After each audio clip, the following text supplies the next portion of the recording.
নওগাঁ আমার বাড়ি, আমি নওগাঁরই ছেলে, অনেক কিছু কইরা ফেলবো একটা সুযোগ পেলে। নওগাঁ আমার বাড়ি, আমি নওগাঁরই ছেলে, অনেক কিছু কইরা ফেলবো একটা সুযোগ পেলে। নওগাঁ হলো গাজা শহর, গাজা মানেই বল। নদীর পাড়ে দেখতে পাবি পুলিশ শপিং মল। বাংলার রকস্টার মুখে দিয়ে ভেব, নওগাঁর সন্তান নগর বাউল জেমস। নওগাঁ জেলার শ্রেষ্ঠ নেতা আব্দুল জলিল। ঘুরতে আসলে লিয়া যাবো হাসাই গাড়ি বিল। নৌকায় চড়ে ঘুরবি বেটা হাসাই গাড়ি বিল, সেই পাবি ফিল।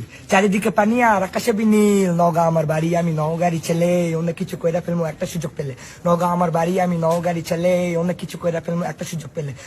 চালতা দিকে আছে মসজিদ কুসুম্বা, ঘুরতে আসলে লিয়া যাবো ফাঁকা গুগু ডাঙ্গা। শরিয়াতে আম মানে ম্যাঙ্গি ফিরা ইন্ডিকা, সারা দেশে ভাইরাল আমের শহর নওগাঁ। 63 জেলা লোক পিছলাই কলার চোচায়, কিন্তু নওগাঁ জেলা লোক পিছলাই আমের খোসায়। গ্রীষ্ম বর্ষা নওগাঁই ভরসা, আম খেতে লিয়া যাবো সাপাহার পোরসা। খাইতে কিন্তু খেবি সার নওগাঁর প্যারা সন্দেশ, মুখে দিলেই ভাল লাগবে চলে যাবে কিন্তু। টেকনাফ থেকে তেতুলিয়া, মিরপুর থেকে আশুলিয়া, কার আছে কত চলে আয় মুক্তির মোড়। নওগাঁ আমার বাড়ি, বলিহার রাজবাড়ি। আরো আছে অনেক দম, গাড়ি চলে ভোম ভোম 120 গতি, অনেক বেশি গিয়ার। পাহাড় দেখতে লিয়া যাবো সম্পুর বিহার। নওগাঁ